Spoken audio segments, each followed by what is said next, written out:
I also just like how where he's we're like, at. Merlin, I'm just so horny. Do the magic. And Merlin's like, no, dude. He's like, no, you don't understand. I'm like so horny.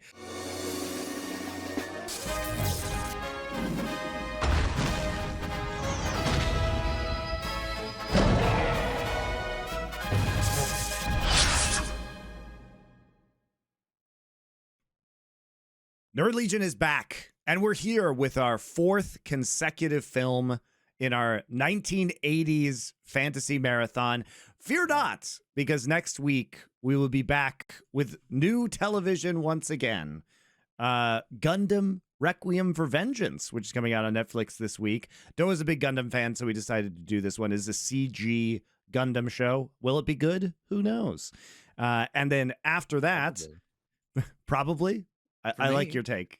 And then after that, guys, we will be doing all of Uzumaki for the following week, which let's just say after we made that announcement on our show, that was when the first episode had come out. And now there are other episodes that have come out. And it turns out, guys, that apparently they switched production studios after the first episode, and the animation quality of the rest of the series, even though there are, again, only 4 episodes, is rather tragic. So we might have, we'll watch it all. We'll see how it goes, but it is going to be pretty sad, unfortunately.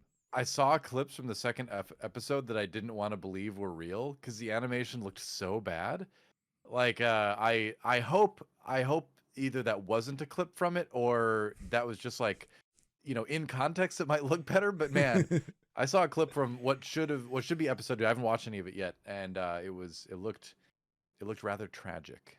We'll put it that way. So yeah, we'll see what happens with that one, I guess. But hey, the thing is, the manga's always out there. You can always go read that. Apparently the first episode's very good. So we will see. There are only 4 episodes, and we will talk about it. I'll reread the manga before we do the show. Sure. It's short. All that stuff is short anyway. But you know, poor animation doesn't necessarily exclude something from being good. We did just review the Return of the King film after all. So, and you thought that was good? Oh yeah, I thought it was entertaining. You know, I was like, I don't want to watch Return of the King today, but the Lord of the Lash said nay, nay, nay, and I had to. You know, it was the original first I whip, then I nay, nay. Apparently, that's where that came from. Everyone always wondered. Rankin Bass, Return of the King. That's where it came from. Well, more you know. Today, you know, we did Clash of the Titans last week, a very famous film with some very famous like stage and actors in it. You know, Laurence Olivier, and now we get another 1981 banger, which is Excalibur. Very famous film, very interesting film. Is it actually good?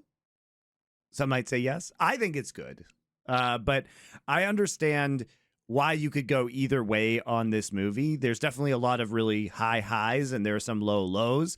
I have to preface this by saying that I am particularly fond of the Arthurian romances, and it is difficult for me. This is one of those situations where I'm so familiar with a lot of the texts that created this film, including I actually wrote my undergraduate thesis on Parzival, which is a German telling of the Percival tale by Wolfram von Eschenbach. So I am really familiar with the source material. So my mind like fills in all the blanks that may be left in the story. And I understand that because of the length of time that is covered within this story, which is like actually multiple lifetimes, it may be confusing to people. It may be jarring. Maybe it doesn't actually make sense in a lot of ways. Yeah, my mind also fills in the blanks too, but it fills the blanks in with scenes from Monty Python and the Holy Grail. Okay. That's what I was imagining happening, you know, during the breaks. I didn't write a thesis on Parzival though, so.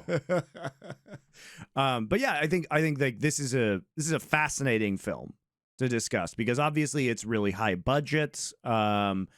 Visually, I think it's extraordinary in terms of what they do with the setting and the costumes and the armor and the action sequences and the cinematography. It's incredibly lush. and it's really rich and like it's just so well imagined, I think, as a fantasy setting. And it does jive a lot with the way that the Arthurian romances describe locations, right?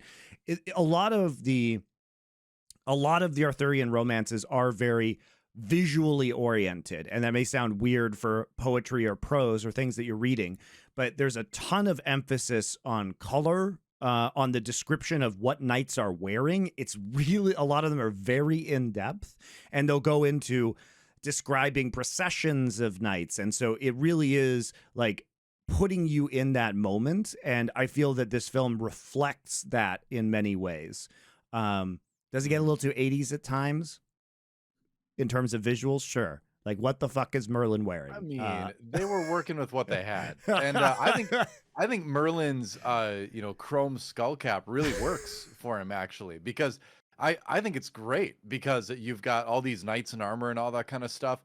And so you've got kind of the wizard equivalent. It's like, I'm still going to wear something shiny and metal. It's just going to be very tight fitting to show the shape of my skull, to remind you that my strength is what's tightly, encapsulated in this thing, is my brain. and the force, by the way. The force is in this. Oh? Yeah, it is. They call it the dragon, though. Like, the way he describes the dragon, I'm like, oh, that's just the force. The dragon is magic, is essentially the force, which obviously, like a lot of other fantasy and science fiction, takes from Arthurian legend. That's not a big mystery. We all know that. But you really kind of feel it in this one. It is everywhere. It is everything. Its scales glisten in the bark of trees. Its roar is heard in the wind. And one thing that struck me with this movie, because I hadn't seen it before. I'd always heard of it, but I'd never seen it. Interesting. Okay. Yeah, it's another one of those ones that, it's like I said, the end of the last show, it was on my list, but I never saw it as a kid, probably because there were boobies in it. And so my, parents didn't want me to see that. I knew they existed anyway, but that's besides the point. So I think that's one of the reasons why I didn't see it while I was a kid. And then I just never got around to it as an adult. There was always just other Gundam series to watch. So, I just never did. But you watch this movie and you're like, oh, I see where the Game of Thrones TV show came from. This is it. And I'm 99% sure I've read George R. R. Martin talking about how he was very inspired by, British legend, Arthurian legend, all that kind of stuff, and incorporate a lot of that, and not just the fantasy aspects of it, but sort of the brutality of it, right? The very like visceralness of it.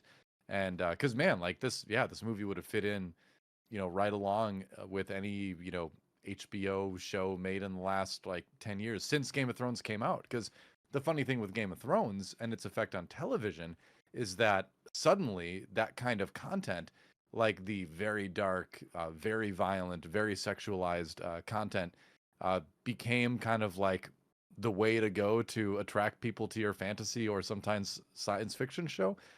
So it's interesting to see sort of a glimpse of the future in this movie. And it's not really about that style of content. It's just the content comes along with the legend. Whereas I feel like now a lot of people are just putting that kind of content in there to just be like, ooh, the show has this, we should watch it, kind of thing, So the use of it, I think, is different over time. But it is interesting to see the parallels between the way this movie operates versus the way Game of Thrones and all these other shows operate, content-wise. I mean, also just within the tellings of the various tellings of the Arthurian tales and the romances, there is a lot of like sexualization within those works. Like they don't shy away in the text from rape or anything like that, which is something that happens within this film. And so it does feel, I would say, in tone and spirit, very true. And as to your point about the dragon, people might be used to what Tolkien did. Like the thing about fantasy worlds and magic is that as we have gone on in time, magic has more or less been scientified, as then people like to think about magical systems now and things making sense. That really wasn't how magic was perceived in the era of like when these were put to, when these stories were actually written down. So to put this in a historical context, the Arthurian legends are supposed to actually have taken place in like the 500s ish, and they weren't written down until after, like the 10th century. So it's a similar situation to when like the Iliad and the Odyssey were supposed to have taken place versus when Homer was actually writing those stories, which is to say that there are several, the actual act of creating the texts that we're reading today happened hundreds of years after the events were supposed to have taken place. So it is kind of lost to the sands of time. But magic at this point in time and in the Arthurian romances is very I would say oblique, and it's similar to the way that magic, I think, is George R.R. Martin takes it and puts it in Game of Thrones, where it's not really explained and the extent of its powers is not altogether clear.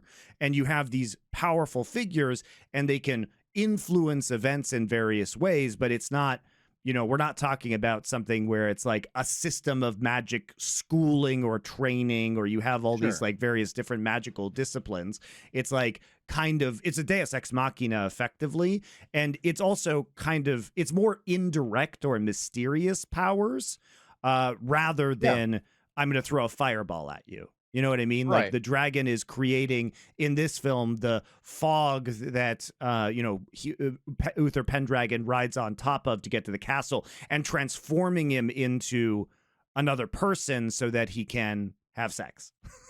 Yeah, which is the motivation for most things that happen in this movie. It's the ultimate bad guy in this movie is horniness, because it causes that's what causes everyone to make bad decisions. But back to the which is true of the Arthurian romances as well, because I mean the horniness is always what caused it. It's they didn't invent Lancelot running off with Guinevere. Lancelot running off with Guinevere is a core part of the Arthurian saga. Yeah. But getting back to the magic for a moment, it's like I think you raise a really good point with how magic kind of operates, where back then it's just kind of it's sort of your connection to the primeval supernatural forces of the world. And similar to Game of Thrones, this is a world, this Excalibur universe is a world where magic is on the way out. Merlin talks about it there. My days are ended. The gods of once are gone. Forever. It's a time for men. It's your time. And that's a very popular trope in a lot of fantasy. Is Lord of the Rings as well, right? Yeah, exactly. Yeah, everyone's going off to the Grey Havens or wherever, and so magic is again, Excalibur a lot in this was inspired by Lord of the Rings. In fact, John Boorman was planning on making a Lord of the Rings film series in the 70s, explored it, wrote it seems like a good amount of the script, and then ended up not going through with it because the expense just seemed like it was going to be too much. But then he took a lot of that and put it into Excalibur. But again, back to the magic. Yeah, you've got that sort of old school approach, this very mythological approach to magic versus the modern fantasy approach, which is everything needs an explanation. And it's basically and there is some great stuff to that too. Like if you look at Brandon Sanderson and everything he writes, all of his magic is very science-y, where it's like, this is exactly what happens to produce this effect. This is the give and take from it. You need this to create this. There's like a energy positive, energy neutral. Like there's you could write like science papers on how his magic systems works, because everything is so explained.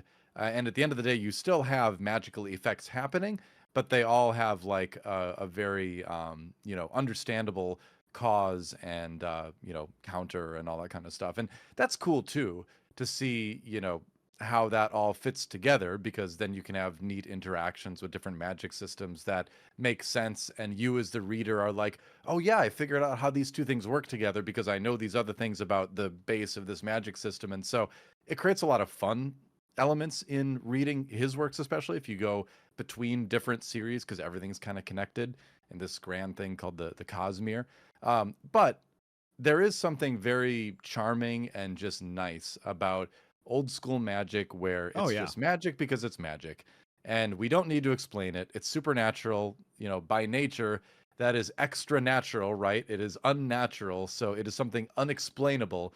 So it is nice to have some mystery again, right? It's the Force before midi-chlorians, basically. You know, Well, yeah, and we all I like think the Force better before midi-chlorians. there are merits to both ways of doing things. I'm not saying like Totally. it's an expansion of the genre, but in this you just have to understand, because I think people are now more used to modern fantasy takes, that that's not what you're going to get. You're going to get not even really a lot of conclusive motivation. We know Merlin can see the future. Why is he doing these things? Why does he want, Arthur in charge? And everything about this is just, it's not going to be explained, because it's not explained in the Arthurian romances, guys. The way that the texts work and the way that this film is very successful in mimicking the feel is that it's a bunch of vignettes, basically. And the vignettes don't have a lot of explanation. It's like, this knight came upon this weird ass castle, and here's what happened. And here's a bunch of symbolism that you are going to decode. Here's a bunch of, like I said earlier, rich imagery that you are given, and a lot of this is just kind of unfilmable, honestly, because there's a whole chapter in Parsifal, basically, where Percival is staring at blood on the snow, and that's it. It's just pages of that.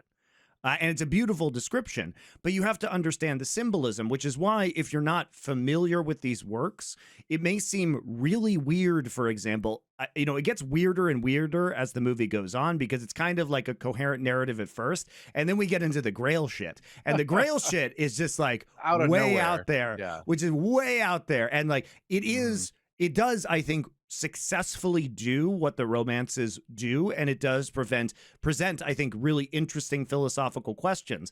But if you're not prepared for some weird ass Grail shits, then it's gonna come out of nowhere, and you're gonna be like, what is happening right now?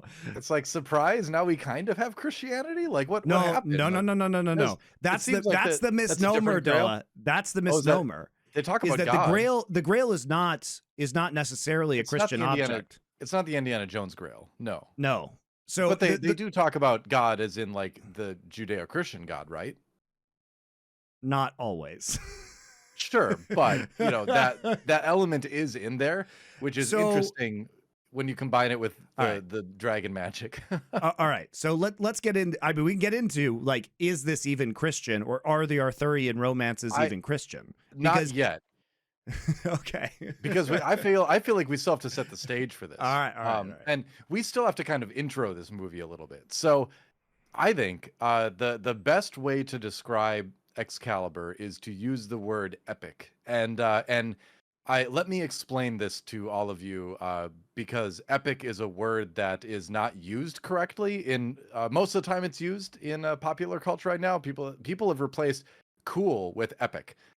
Where epic actually means something like grand in scope, gigantic, really exceeds what you would expect, and that's what this is, right? It is epic in its scope. The figures, the characters seem larger than life. They seem more than regular people in a lot of it. The places they are seem more than regular places, in that they're shinier, they're bigger, they're greener, they're, everything is just what but more, and that is sort of like, that is this movie to me, where everything is just, what but bigger in some way, shape, or form, right? More colorful, more violent, larger, taller, that is epic, you're talking about scope here, not just cool. So just, you use epic correctly, please. Man, I'm old. No, I like wow. It. And use awesome correctly too, as in engendering a sense of awe. Yeah, but keep using tubular the way we did in the 90s, which is to describe anything, and no one ever knew what that meant. So yeah. It's a surfing term. I know waves. That. Don't ruin my use tubular correctly too while you're at it. Anyway, so going on, like, you want to set it up as epic. Why do you need to set the stakes up like this, Doa? Because I think you can explain a lot of the wacky stuff that happens in this movie by just viewing it through that lens, right?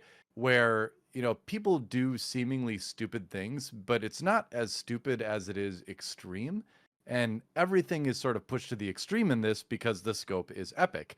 And so I think there's a lot of stuff in this that comes off as goofy now, and it comes off as silly, but it's for the most part, it's just because it's taking on this mythic scope, this legendary sort of like feel to it, and you kind of have to have that sort of thing to make it feel that way. Otherwise, it just feels like it's happening, in our world right now, or these are people that you might know, that kind of thing. None of the people in this movie feels like any human being I've ever met, right? And I think that's by design. Yes, that they're is larger like than how life. legends need to be. Exactly. And the purpose of these legends was to basically serve as a model for male behavior.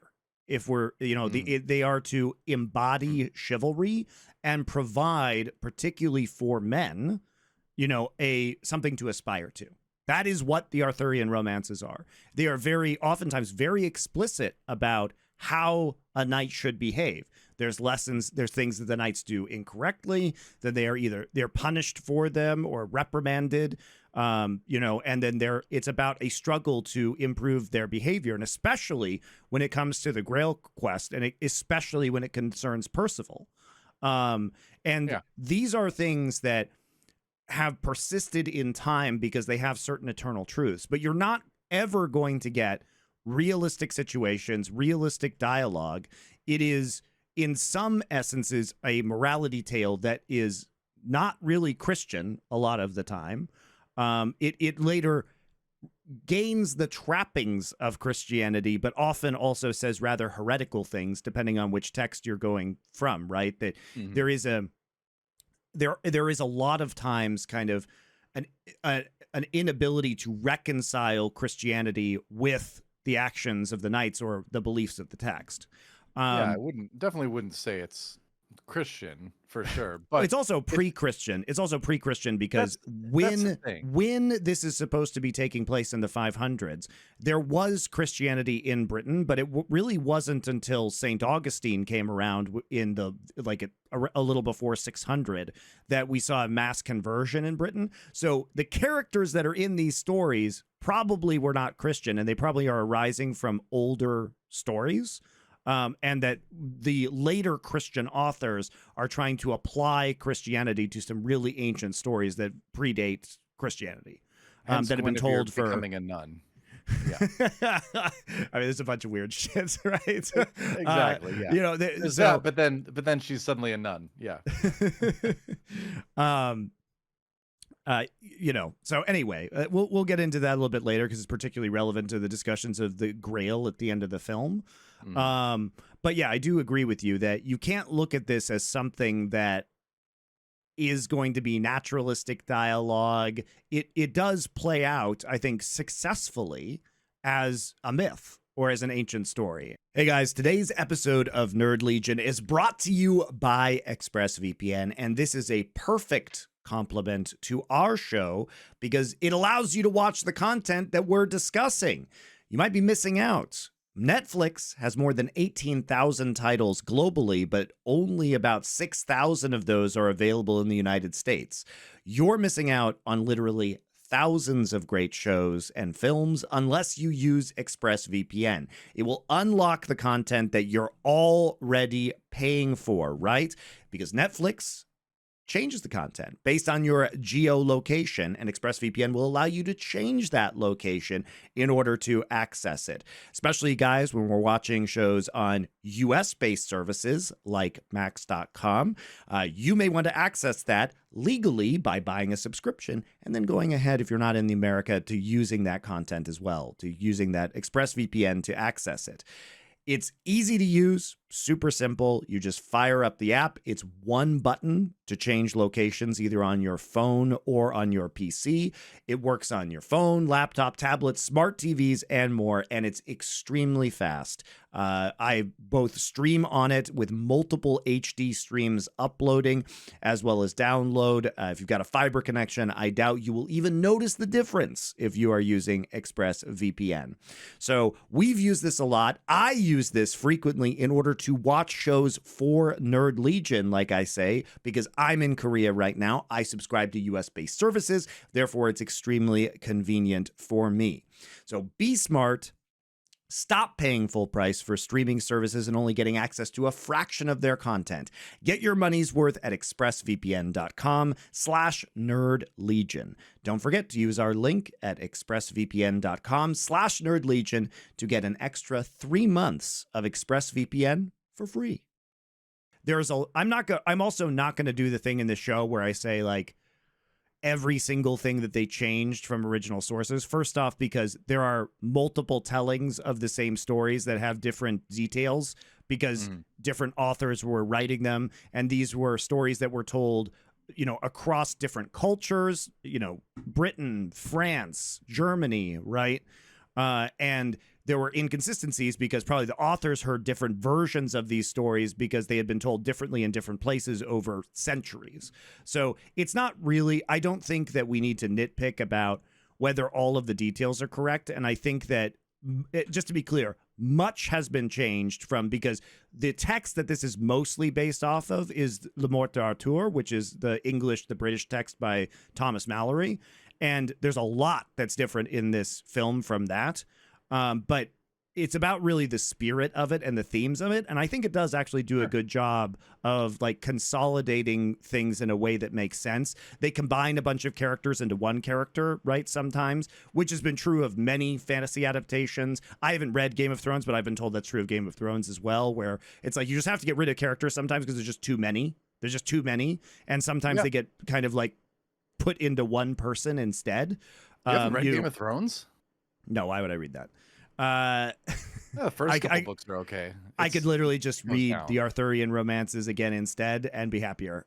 So, I actually don't have to read the new schlock. I can just read the original texts that are better. The original schlock, yeah. It's better that you don't start because it doesn't end. Exactly. But, it's already way worse than it was. So don't worry about it. Yeah.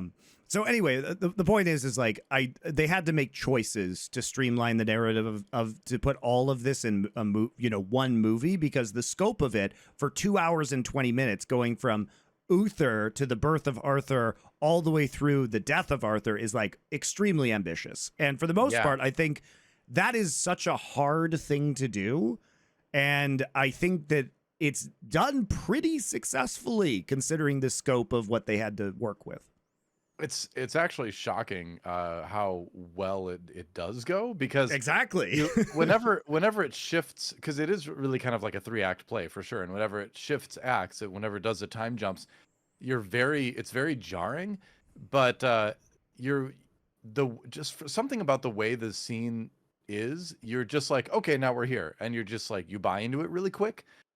So you don't linger on the awkwardness of the time jump like you would in other movies and shows that do a worse job of it. I can't think of any off the top of my head, but that is one thing that surprised me about this is when there is a time jump, you just accept it right away, which I don't know why I normally wouldn't, but it worked.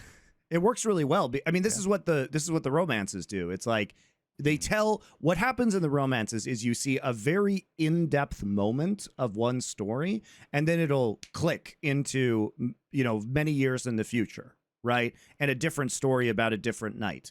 And there's just so many of these texts that it does, you just kind of have to piece them together. But I think it does do a good job of leading you, from one moment to the next. And you get to see really how long things take, right? Where it's like you start the film with Uther just, rocking up and getting super horny. I must have her and risk everything you've won.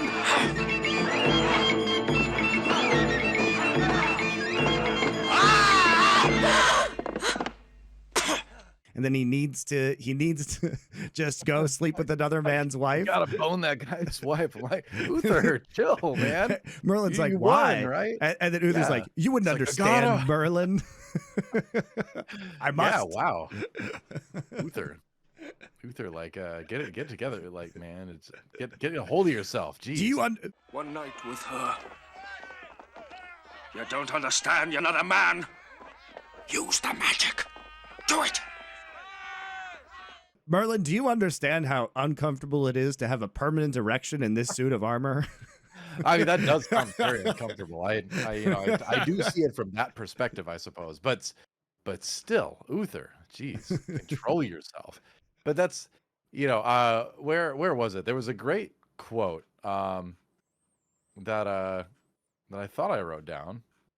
Didn't I write this down? Oh, yeah, there it is. From an interview with John Boorman that I was reading, where he talks about trying to set the world in sort of a Tolkien-esque thing, but he also says he wants it. He says, "I want it to have a primal clarity, a sense that things are happening for the first time, lands and nature and human emotions are all fresh." So when you put it in that perspective, which is a very mythological perspective to put it in, where people are, for instance, dealing with these emotions for the first time, which sounds ridiculous, right? But that's kind of how these things are written.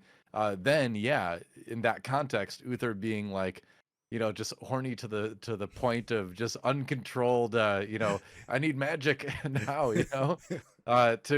then it's like, okay, I guess he's just truly overcome with it. It's not a weakness. It's just so powerful he could do nothing about it, which is hard to say with a straight face. But I also just like how he's like, "Merlin, I'm just so horny, do the magic." And Merlin's like, "No, dude." He's like, "No, you don't understand. I'm like so horny." And Merlin's like, "All right." Oh, okay. Merlin's like, how did I get tangled up with this guy? But like, I feel like that brings us to a great conversation about just like the cast of this movie, because there's a lot of like wild stuff behind the scenes that happened with this. Like the Merlin actor specifically, Nicol Williamson, was like a great stage actor and all that. Very famous stage actor. It's like Laurence Olivier in Clash of the Titans as Zeus. But John Boorman specifically cast him and Helen Mirren as the opposing roles in this movie because they had been on a production of Hamlet together in the past. As the legend goes, both made advances on each other, which at various times the other ones pushed back on, and so they didn't like each other in real life. And so Boorman cast them as Morgana and Merlin specifically to get that real life anger and tension into the movie, and it did work. So that kind of stuff is crazy. That's funny. Tell me the sacred charm of making. Even though such knowledge would burn and blind you. Then burn me. Nicol Williamson he stopped a show in the middle in Boston once to yell at the audience. He made like his co-star on another production quit because he hit him in the butt with a sword. He slapped another one of his co-actors during a curtain call once. Like, he was kind of a wild and crazy guy. And the last thing he was ever in was the Spawn movie in 1997. Oh, no. Believe it or not. His career ended with Spawn. So, as did many other people's. What a wild life for Nicol Williamson.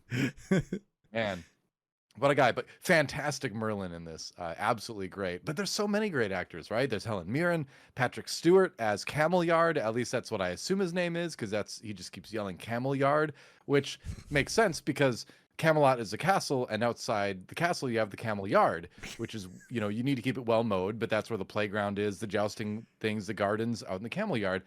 You've got Qui-Gon Jinn in this. I mean, Liam Neeson is in this, also known as Qui-Gon Jinn. And so who else is in this, man? A lot of people. Ciarán Hinds. I'm probably slaughtering his name. No, Ciarán Hinds is how you say it. Yeah. Yeah, he went on to play Mance Rayder in the Game of Thrones show. So yeah, we've even got a Game of Thrones connection in this. I like how that's what you know him from, not playing Julius Caesar in Rome from HBO. Yeah, he was in that too. Yep, you're right. Yeah, he's very, very famous, very great actor. I love Ciarán Hinds. But I do have to say one thing about the casting in this movie is when we get to the like Knights of the Round Table part, everyone looks the same. They are all in the same armor. They all have the same brown beard and similar facial features. So it gets really hard to tell them apart, honestly. It's like, did you experience this too? I feel like I can't be the only one where I was like, who's that guy again? Like, it's tough to tell them apart. and I can say that because I'm white. All right. Joa thinks and they, all brown-haired white people look the same. Put a beard on them, and it's hard to. It's true. Yeah. But all the Arthur knights look basically identical, and so that I struggled with that a little bit during the movie. I have to admit. Well, it's also that there are a lot of Yeah. knights. You know, he's trying to like jam all of the knights in there as well. Yeah. So but he didn't it does. give them any like distinctly identifying, traits. Yeah, from I mean, the visual crazy aspect. thing is they don't even have all of them in here. There are several important knights. It's about the consolidation of characters, right? So, for example, you know, Guinevere's not in here. Galahad's not in here. These are very significant characters in the Arthurian romances that are just absent. And so they do a good job of like, so for example, Guinevere is actually the one who tosses the sword back to the Lady of the Lake. But they have Percival do it in this one. I mean, we don't need to introduce more characters to do things. Sure. So I do think that it makes sense that these are choices that they make. That scene, by the way, what like that is one of the things that made me like laugh out loud. Maybe, you know, we're jumping to the very end of the film really quick. How dare you? That last shot of the hand holding the sword in Well, not that the shot. red blade I'm not and the talking about red that. sun setting is one of the most beautiful shots in the movie. I think agree. it's I'm not- extraordinary.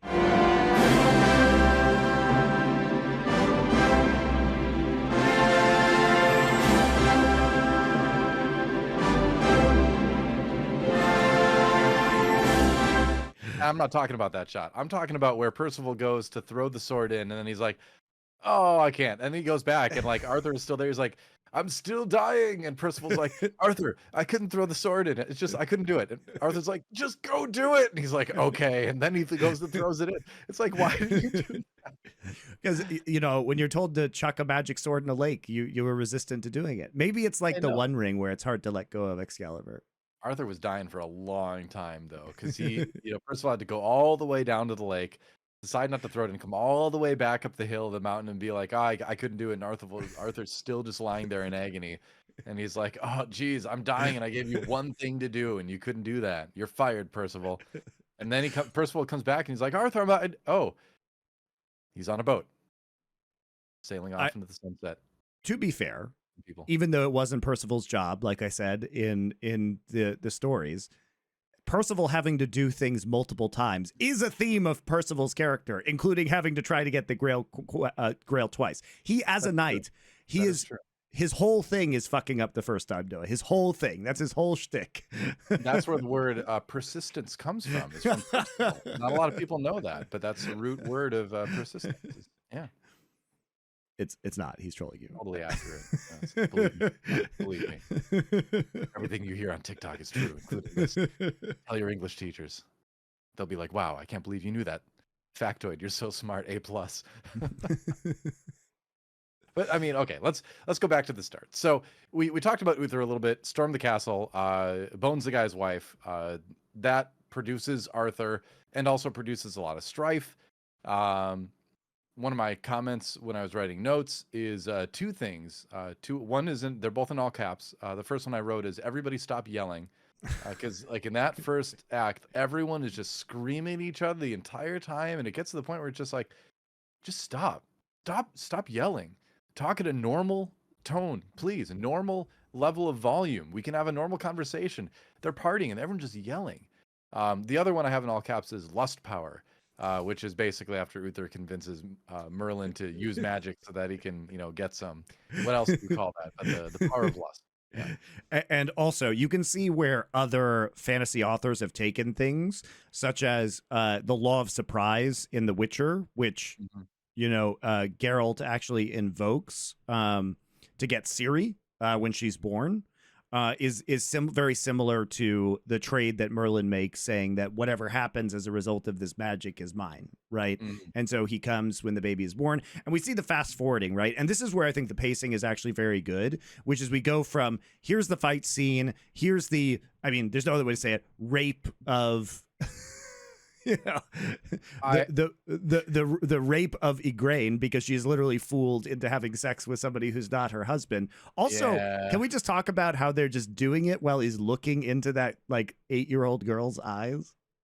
Can we also just talk about how the person who played Igraine in the movie is Katrine Boorman, who is John Boorman's daughter, and that is yes, that is a little bit awkward, and she has a quote that I'm going to read from Katrine Boorman, again the daughter of John Boorman and Igraine in the movie.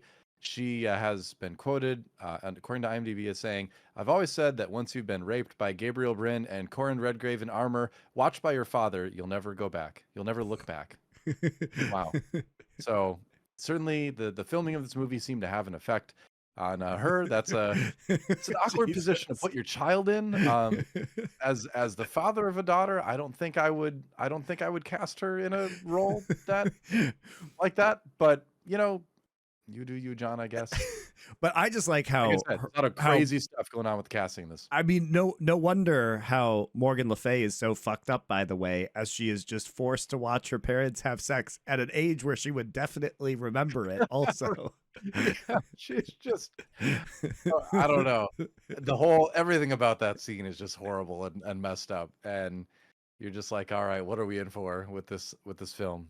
We're just getting started. But yeah, that's that little girl turns into a Morgana as well later on. Yeah. Then we jump ahead. We jump to the future. We jump to the story of Arthur, who of course pulls the famous sword from the stone.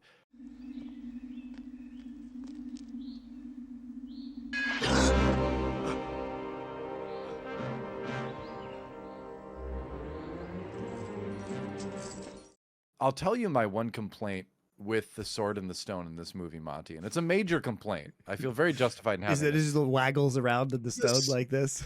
Yes, the sword is too bendy. I know all the real life sword aficionados out there is like, well, swords in real life are bendy. Like, I know that. I know a real sword in real life is meant to be bendy, otherwise it would just break all the time. But if you're doing something visually like this, you want that sword to look solid in the stone. You don't want it to be like this. It looks so bad. I hate how bendy the sword is when it's in the stone. And I'm glad we're on the same wavelength about this. I kept looking at it, I'm like, can that sword stop like flopping around?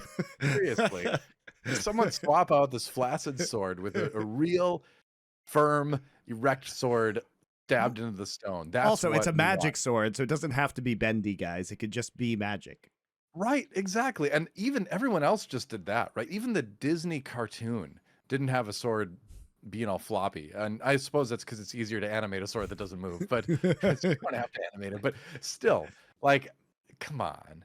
The thing is, when I was in college, we put on this sort of like, I don't know, this like holiday thing or whatever, this like fair thing, and it had a bunch of like little carnival games, and one of them was pulling the sword from a stone, and it was this big metal sword stuck in this big sort of like fiberglass sort of stone looking thing.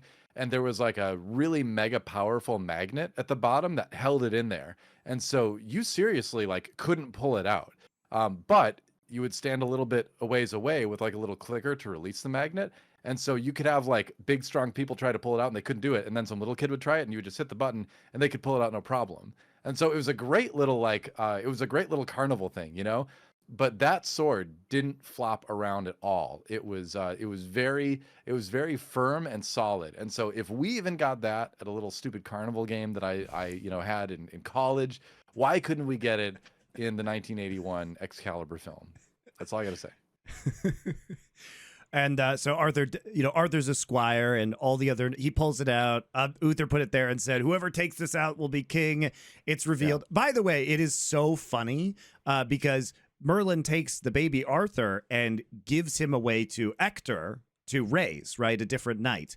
And so he doesn't know that Ector isn't his real father. He doesn't know that Kay, the knight that he's squire to, isn't his real brother. But what I love about that scene is just for pacing reasons, they have to have, he's like, and Merlin gave you to me. And then Merlin just immediately appears behind him. He's like, hi, guys. Hey, what's up? I'm Merlin. Did you notice that they're just having this conversation, the sword and the stone, and then Merlin just magically appears? He was just waiting. He was waiting for his moment to show up. Yeah, that's what he was doing. I don't know where he was between then, but he's there. Who is my true father? Only Merlin can tell you that. And who is Merlin? I am Merlin. And I do like how everyone's just okay with it, you know? Arthur's just like, oh, okay, cool. Didn't know, but but no big deal, you know? The K in this is very different from the K in the Disney cartoon film too. The K, it's kind of like a evil stepsister thing in the Disney cartoon, if I remember right. It's been a long time. I haven't seen it in since I've so seen that. long. I can't say. I know, but I thought I remember K being sort of like the buffoonish bully kind of character, and this one, like, K is like solid. He's like, yeah, you're my brother no matter what, you know, and that I thought that was cool. I thought it was nice that everyone just kind of like got over the whole surprise you're adopted thing very quickly. Yeah, and then we go to the conflict that brews immediately as Patrick Stewart is the only one who accepts the fact that Arthur is king. We get to the other knights, including Urien, who becomes, a pretty major who becomes a pretty major figure throughout this film. And I think one of the most successful parts of this movie is the fact that when Arthur confronts Uriens while he's sieging Patrick Stewart's castle, right? And Patrick Stewart's character is the father of Guinevere, who becomes his wife, King Leon de Grance.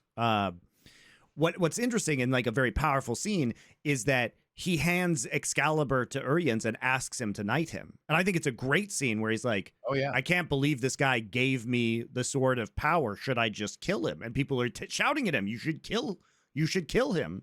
And he decides to knight him instead because he is so awestruck by the courage that Arthur is displaying and also, the sense of humility and weakness in this moment, that he thinks this is actually a man I can follow. Look at how much trust he is placing within me in this moment, and he doesn't even know me. I haven't pledged my loyalty. I think it's a great moment, and it does feel very chivalrous and very Arthurian. Rise, King Arthur. I am your humble knight, and I swear allegiance to the courage in your veins. So strong it is. Yeah, because I mean, like, how, a big part of inspiring, the people you lead is showing belief in them, So Arthur is saying, I believe in you. I know you don't think I'm the king, and, you're not wrong to think that, that's a natural reaction to seeing this kind of thing, but I am. And I know you're a good person, so I'm going to put my faith entirely in you, to show that, like, even though you don't believe in me, I believe in you. And that obviously strikes a chord with Urien and ends up working out. But yeah, I think it's a great scene. And again, you don't get a ton of that kind of thing, I think, happening these days. You'd probably just have if it was a Marvel movie, they'd just beat up each other, and then they'd both be all beat up and be like, oh man, and then there's be like some we have to have an action sequence line. here, and what's so fun about this is it's just an anti-action sequence. But there's something much more profound happening, and again, it's because these stories are at their core about the concept of duty, right? They're about the concept of duty and loyalty and being in the service of others, right? So that is what we're seeing here, is that he knows that in asking for the loyalty and the service of these knights, there has to be something greater than himself that he is in service to, which is, by the way, the land, which is the whole arc that we see later on. And it's said very specifically by Merlin throughout this movie that the king and the land are one. And that is a huge theme of the Arthurian stories in general. Why have you done this to me? Because you were born to be king. What does it mean to be king? You will be the land, and the land will be you. If you fail, the land will perish. As you thrive, the land will blossom. But why? Because you are king. They actually delete the Fisher King character from this. They combine Arthur and the Fisher King into one character, in that when Arthur is sick, the land is sick.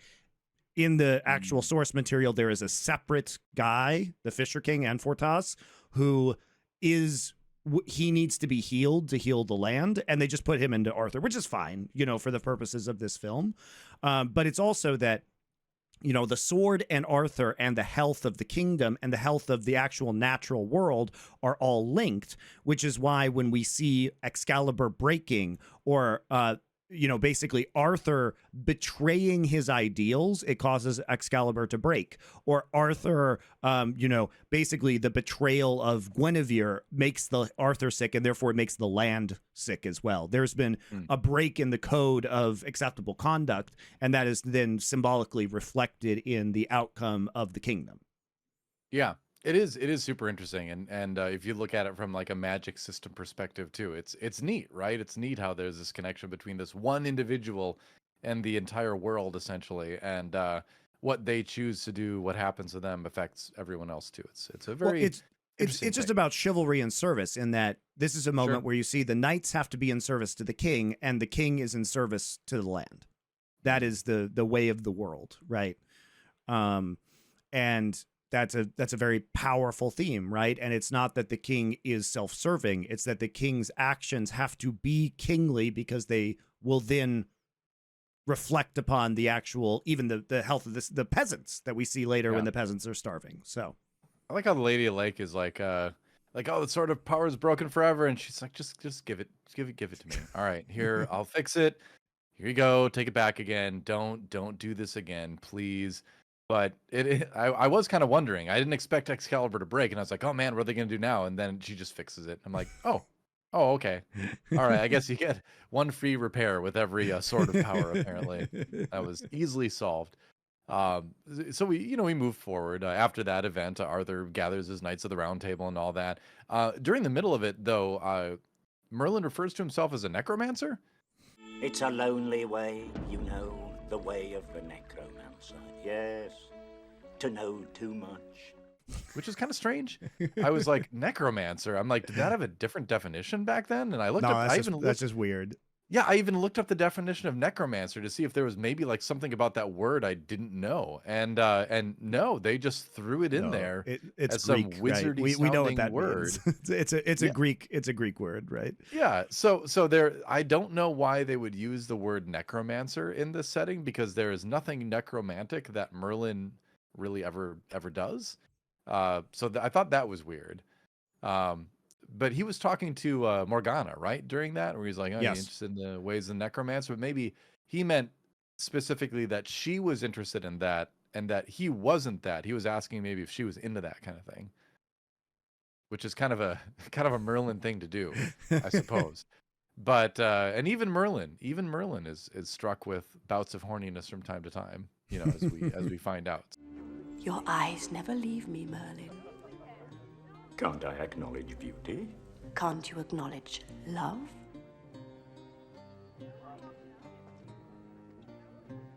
Perhaps you ache for what you've never known. So no one is immune from the curse of horniness, is what I'll call it in the context of this film, because it leads to no good. But yeah. But he calls himself he says necromancer, which is weird, and they'd never do anything with it. And that's one thing where it's like, probably should have used a different word there. The curse of horniness is also balanced out in the romances by the existence of Galahad, who is famously a virgin. Like you're familiar with the Monty Python and the Holy Grail, where he's in the castle full of women trying to bang him. Yeah. Which is actually a scene in some of the Grail romances. They actually just took that. So that's the thing that is there. Yeah, that's why it's so easy, and they're shot in a similar way. So that's why it's so easy to fill in any blanks mentally in this film with Monty Python scenes. Yeah, they are shot very similarly too. But yeah, so things are great in Camelot. Everyone's just partying all the time. They have a gold and silver castle. Also, by the way, that is cool. Fuck Uther and Arthur. Why can they never do anything themselves? Merlin just does all their shit for them all of the time. It's just, you remember how Perseus couldn't do anything in Clash of the Titans, and he just needed Merlin just does everything. Yeah. Merlin builds the castle of Camelot for them. He's like, you know what? You know what, Arthur? Not only did I make you and then raise you, right? I had you made and then raised you. I made you king. I gave you the sword of power indirectly, has to be said. And then I just built you a castle. Like, can Arthur please do something himself at any point? Well, I think Merlin is kind of, this is actually an interesting connection to what I'm about to say, but Merlin is sort of like the puppet master with all this too. Sure. And he even talks about going on to like a different planet later on. So I feel like the wizards, Merlin, Morgana, what she becomes are kind of these like intergalactic beings that just travel around planet to planet and mess with people is what it kind of seems like at the end of the day. But speaking of puppets, I'll tell you the one thing about Camelot that really creeps me out, Monty, is that when they're walking through the courtyard and all that, there are too many puppets. I mean, like one puppet show, sure. One guy with a marionette, sure. You have a big market, you have a big festival, you're bound to have some marionettes and puppets around. But there's multiple scenes and multiple people with marionettes they walk past. I mean, how many puppets does one castle courtyard need? There's way too many puppets in Camelot. It's just Merlin's symbolism. They're trying to visually drive it home for you. What's going on? It's done to a creepy degree, and Merlin is a bit creepy, so that's okay, I suppose. But his eyes turn red once in a while. But yeah, that's one thing I noticed about Camelot is they have a few too many puppets. So I'd throw that out there. Too many puppets. I love it. So yeah, I mean, basically we introduce Lancelot. Lancelot's this great knight. You know, the shattering of Excalibur occurs because Arthur is fighting him for non-noble reasons. Even Lancelot's like, dude, just go around the bridge. Just fucking like go somewhere else. It's not even hard. He's like, a duel to the death then? It's like, whoa, Arthur, you are escalating this crazily. He's just saying he wants some good practice, man, and you're going nuts on him. You, sir, would fight to the death against a knight who is not your enemy. For a stretch of road you could easily ride around. So be it. To the death. And the only reason you win is because your magical sword, but you abuse your magical sword using it for the wrong ends, and so it breaks. It is kind of a metaphor for going back to the curse of horniness too. You know, he really just has to use his sword to the extreme, and he abuses his magic sword, and you know, things don't go well. You know, you pay the penalties. So maybe there's another lesson in there that's connected to the theme of you know, the curse of horniness. Gotta respect your magic sword. So anyway, he ends up winning, and Lancelot's like, whoa, you have a magic sword. I'm totally gonna join you now. Yeah, I've ruined it. I've ruined the term magic sword for the rest of this episode. Wait till we get to the movie The Magic Sword. I don't think that was made in the 80s, so. And then we get to the part where, you know, basically Lancelot declares his love for Guinevere while he's taking her to wed Arthur. I will love you always. I will love you as my queen and as the wife of my best friend. And while you live, I will love no other. And then he is very conspicuously, you know, a time of peace has erupted, right? They're like, there's a montage like, oh, we beat all the armies every which way, everywhere in the world. And now peace. Except, you know, peace is not what the Arthurian romances are about. There has to be knights errant. There has to be questing. There has to be combat. There has to be conflict. And we get to the part where everybody is just kind of getting drunk and feasting all the time with nothing to do in their silver and gold castle. And Lancelot doesn't really want any part of this like hedonism that they have descended into, right? And that's how you took it. It's part of that is also avoiding Guinevere, right? Because he wants to bang her. Sure. Right. That's the main thing I took from it, is that he's struck with the curse of horniness. Again, he wants to get with Guinevere, but he knows she's married to Arthur, and he's like, all right, I'm just not going to put myself in the situation to be tempted by it, you know? Which, you know, sure, good on him if he feels like he can't handle it, right?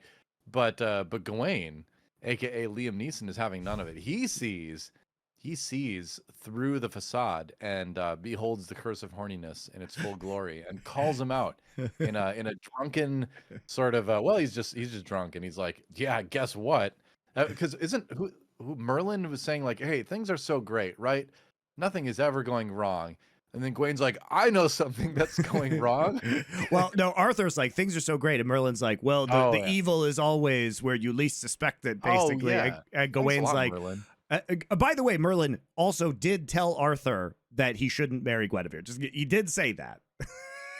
Who will I marry then? You can tell me that at least. Guinevere. And a beloved friend who will betray you.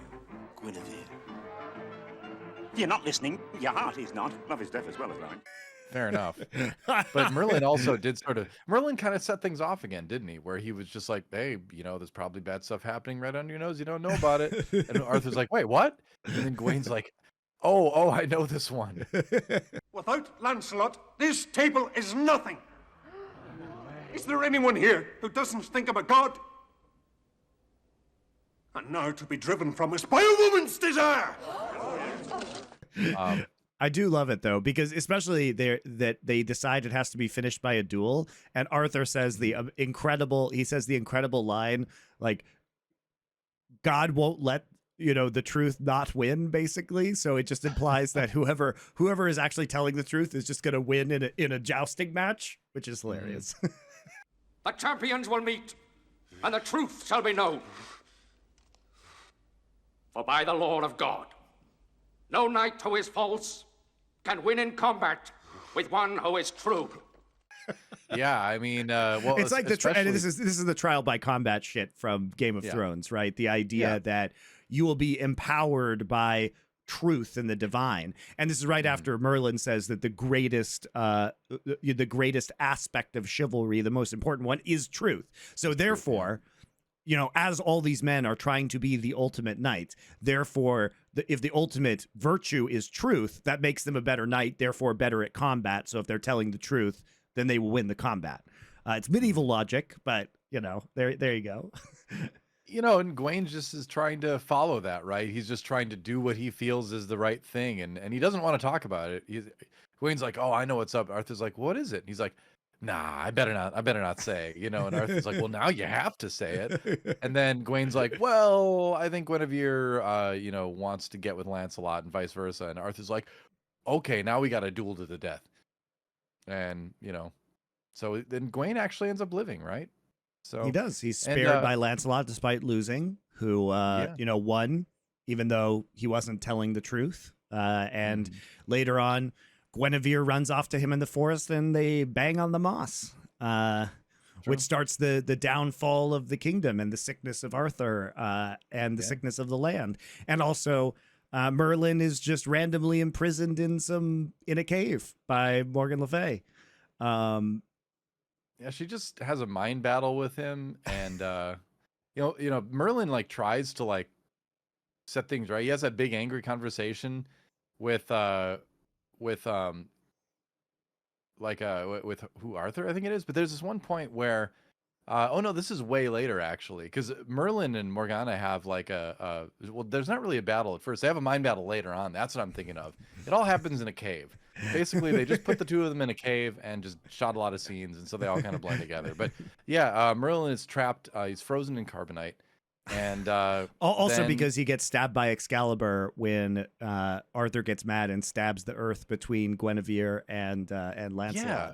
Why does that happen? Why does because he's connected to the land, and it's basically it's a dissolution of the pact of chivalry. Again, a lot of this, guys, why this is good is because it does things that in the same symbolic way that would happen within the Arthurian romances. If you're like, that's fucking weird, why did he get stabbed by Excalibur? You're supposed to think about that.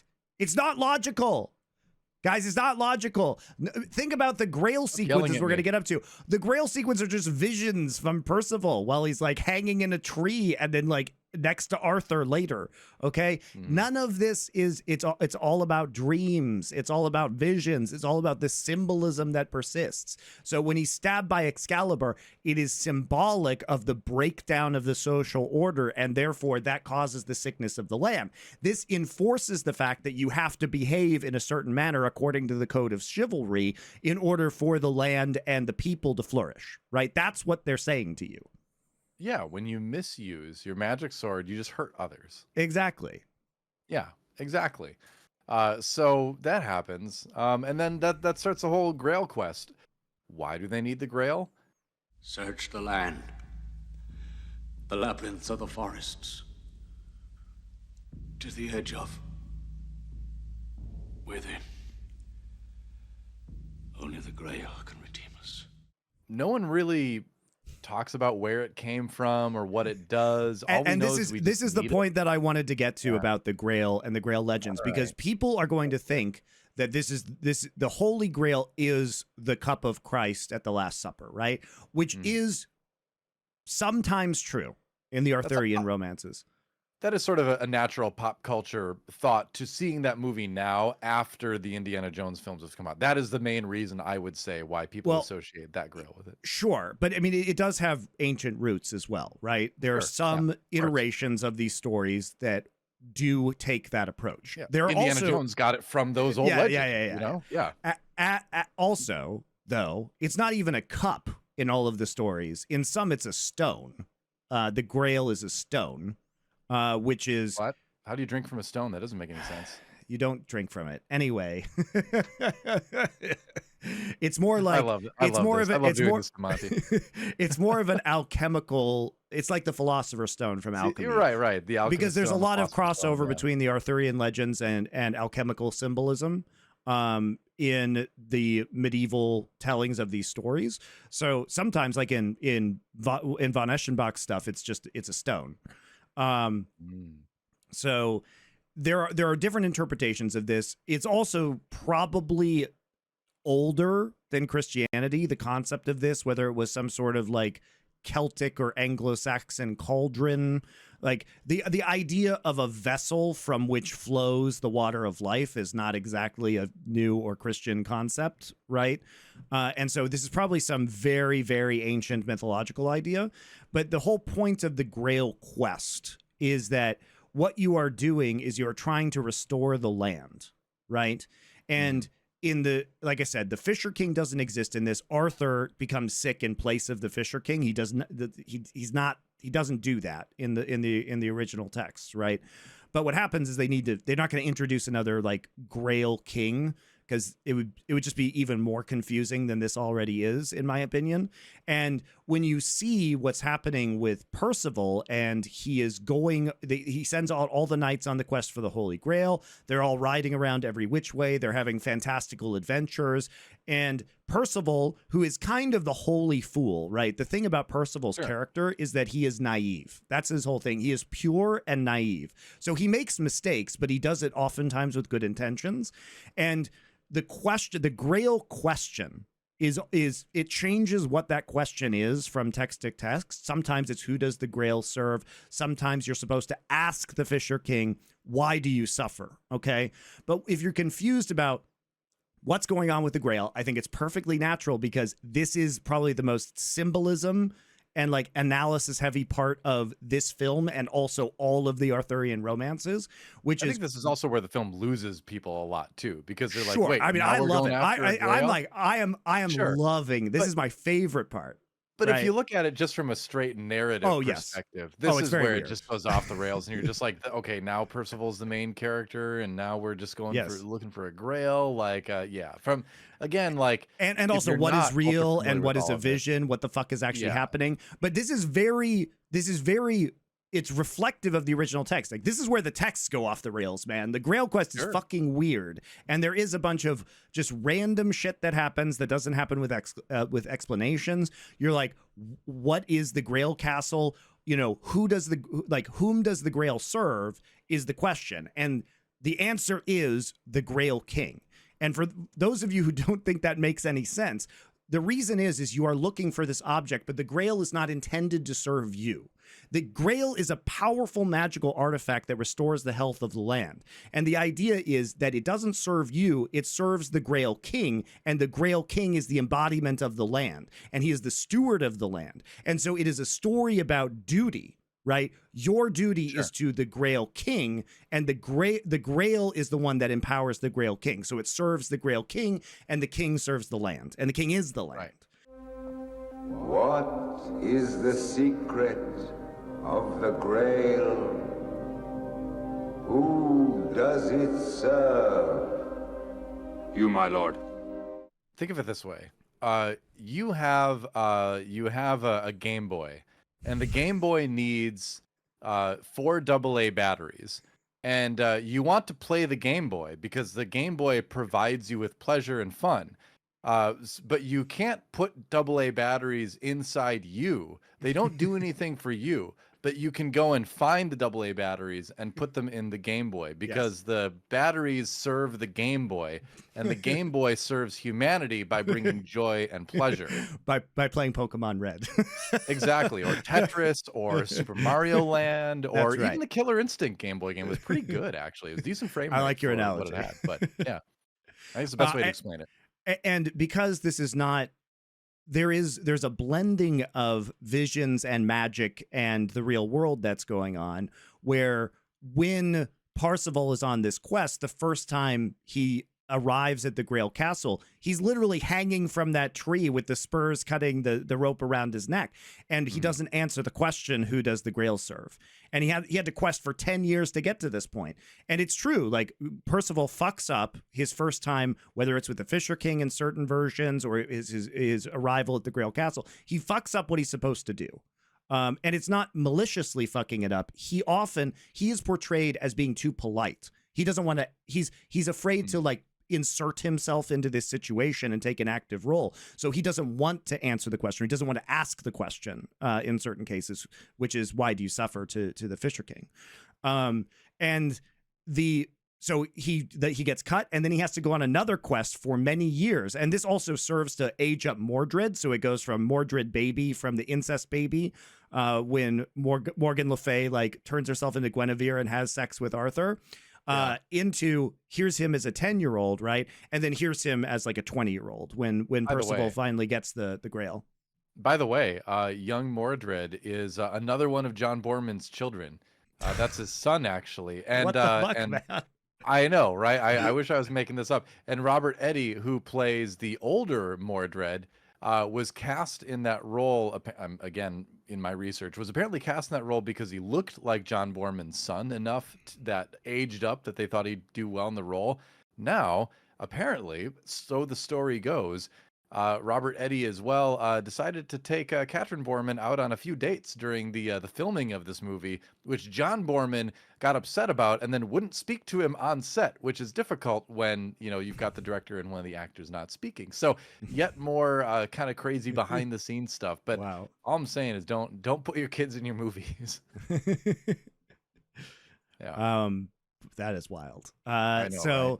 So anyway, like this also serves to age up Mordred and provide good pacing for this, but also like it's a vision that happens because the concept here is, sure, the Grail actually appears and heals Arthur and heals the land, right? But the idea is that this is an internal spiritual journey that Percival is going through, and it's his kind of apotheosis in this situation of understanding the idea of duty and the idea of loyalty and the idea of chivalry that manifests the Grail. And that's what he hands to him. So they never mention it being, the cup from the Last Supper. You guys really have to think of this as an abstract spiritual journey that has nothing to do with Christianity. And I know it's super fucking weird in this movie, but it's also really well done, in my opinion. It's really fucking good.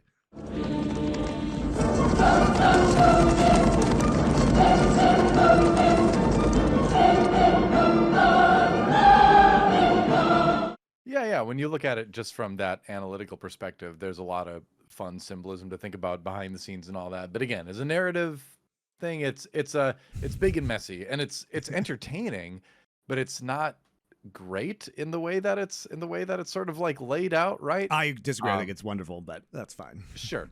But it is what it is either way. But in doing all this and Arthur being healed, one of the things is that Merlin gets free from his stalactite prison. Stalactite or stalagmite?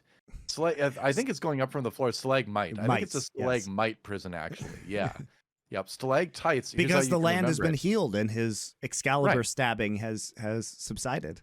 Let me explain to you how you can remember the difference between stalactites and stalagmites. This is important. Stalactites will stick tight to the roof of the cave, where stalagmites might grow up and connect to the roof or stalactites someday. So there you go. That's how you can remember it. So anyway, Merlin's in a stalagmite prison and escapes from that. And then he has a conversation with Arthur. And then one of my favorite scenes in the movie happens where he's like talking about something, and he's about his relationship with people. And he's like, a friend to some. And then he goes, a nightmare to others. And then he just vanishes. They just cut him out of the scene, as in like they were like, okay, cut, and the actor walked away, and then the other actor, the Arthur one, just stood there, didn't move, and like, and action, and then he just disappears. Like there's no special effect or anything. He just pops out of the frame, which looks hilarious after this big dramatic screamy line reading. He just is like, oh, gone. You know, no special effects. The budget was gone by that point. He's just out. So I love that. Are you just a dream, Merlin? A dream to some. A nightmare to others! I'm gonna use that from now on.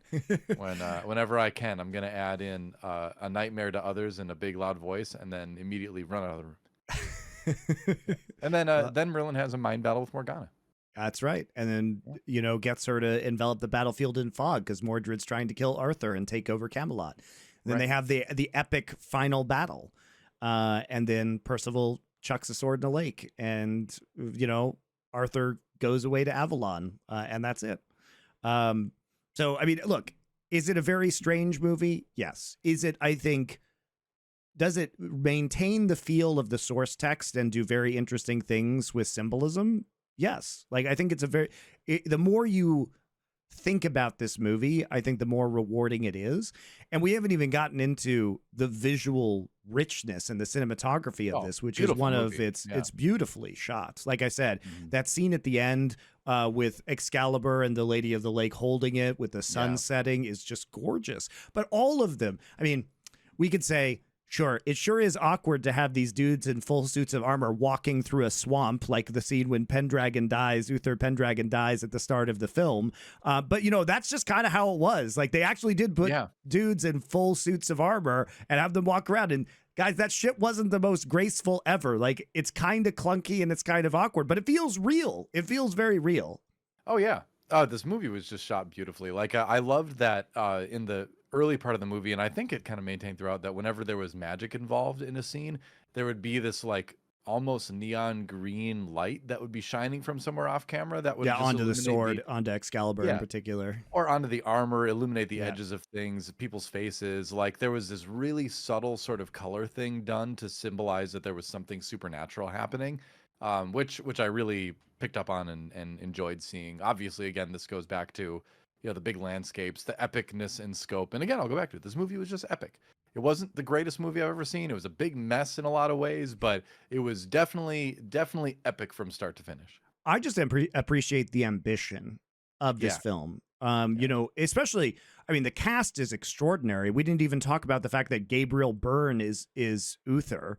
Like, there are a lot of actors, Helen Mirren, Gabriel Byrne, Patrick Stewart, that went on to have Liam Neeson, Ciarán Hinds, that went on to have extraordinarily successful careers and are considered very accomplished, like, fine actors in their own right.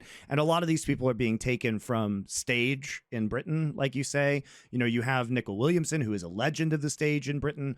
Patrick Stewart, who had really made a career up until that point in time doing classic theater in the UK. And so, you really get a very, very good cross-section of talented actors within this film.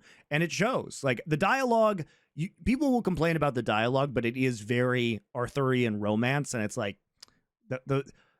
these are very old stories before prose novelization was really an art. Signed up for. Yeah. Like, this is what you signed up for when you watch this movie. Like, if we can be critical of the dialogue, but the dialogue at that time, like, there wasn't really dialogue, let's be honest, in a lot of these stories. Some of these are poems, some of these are prose. Morte Arthur is prose. But I mean, this was written in Middle English in the 1400s. So what are we really doing here? Like, novels were not a common medium at that time, and that's why we get a very stage play vibe to all of this too, with the dialogue, which I actually really like. It's sure, if you look at it in the context of pure realism, it'll appear clunky, right? But in terms of a lens of just sheer drama, there's no better way, I think, to have dialogue than this style, you know? So I really love that aspect of it. Yeah. And I do think that the symbolism and the themes of this are very, very true and very eternal. And I think this is a movie that I've seen before. And every time I watch it, I find myself not only enthralled by the visuals of it, but it really is very thought-provoking in terms of the symbolism and in terms of the actions of the characters. And I think it's definitely worth a rewatch. I think people probably unfairly malign this because they're unwilling to think about what it's doing. And I don't think it's wholly successful, but it is really audacious and it's really ambitious. And I think it succeeds more than it fails. I think it succeeds in the way that film should succeed, in that it transports you to a place you could never visit on your own, you know? And I think ultimately that's the biggest thing to take away from this, is that, you know, you are going to watch a film where you're going to go on a journey to a place that you've never seen before, a place that you could never imagine seeing in real life. And, you know, again, it's got that epic aspect of it. And so regardless of, you know, the zaniness of it, you know, Merlin, you know, being dramatic one moment and then like Pratt falling, trying to catch a fish in the next by moment. the way, and all that. Like, why is Merlin used Yeah. as a slapstick comedy relief in this, where he's like falling over, catching a fish, or he's like getting hit by the printing press, like I will answer in the castle? It's weird. I will answer your question with another question. Why not? Why not? We're in the world of fantasy where anything can happen, so why not? You know, there were some bizarre choices that were made. I mean, it just, like, I think it robs Merlin of some of his majesty. And does anybody want slapstick comic relief in this? I'm not sure that they do. I mean, I don't want really. it. You can delete those moments from the movie, save me like 3 minutes, and I don't miss anything.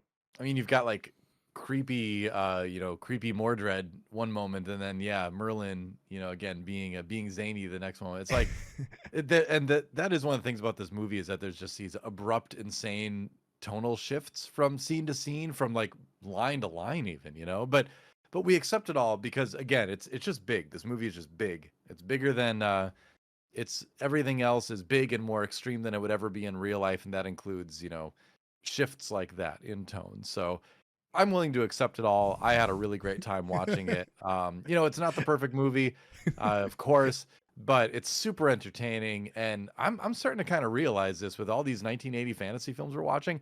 I can't really think of a single one that I wouldn't recommend everyone goes out. They're great. They're great. I mean, great for so different much reasons. Yeah, this is really fun.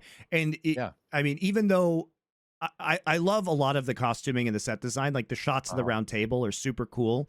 It is hilarious that everybody's just wearing their armor all the time, no matter what the situation is, as if that wouldn't be extremely uncomfortable and impractical. But also, like, some of the like, it's impressive the way they did the armor in this film. It's impressive they did the work with the horses. Like, it looks fucking amazing. Now, some things have aged badly. Merlin's costume looks like one of David Bowie's alter egos. I think it's great. I love Merlin's costumes. Like I said before, I think the chrome skull cap thing and the robes, like, dude, such an awesome, like, his robes are so 80s. So the skull cap's okay, but his robes are just like pure glam rock 80s, and that offends me a little bit. 80s fantasy visuals are just great. There's this like classic, you know, we're nerds who don't know anything about fashion aspect to it, which I fully embrace and love. Look at all the illustrations for like fantasy novels of the time. It's all wild stuff, and it's great, you know. That's some real classic fantasy stuff. I love the 80s fantasy visuals when it comes to landscapes and fashion and all that. So I would wear it today in 2024. All right, the Merlin look is in, I think.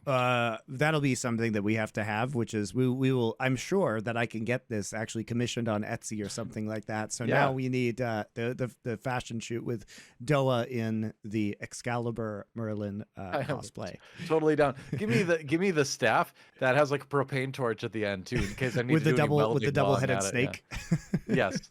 I love it. Also, shout out to all the pythons that they just randomly put in Britain in this movie. Oh, there was a very like when Merlin and Arthur was out there was a very Luke on Dagobah vibe to it, because there was all these like snakes and lizards and things in a swamp, and I was like, did George Lucas? But this was 1981, so this actually came out after Empire Strikes Back. There you go. All right, guys, that'll do it for this week. We'll be back taking a very different approach. We will put our 80s fantasy film marathon on hiatus for a little bit while we catch up with some of the recent releases, and we'll see you guys then.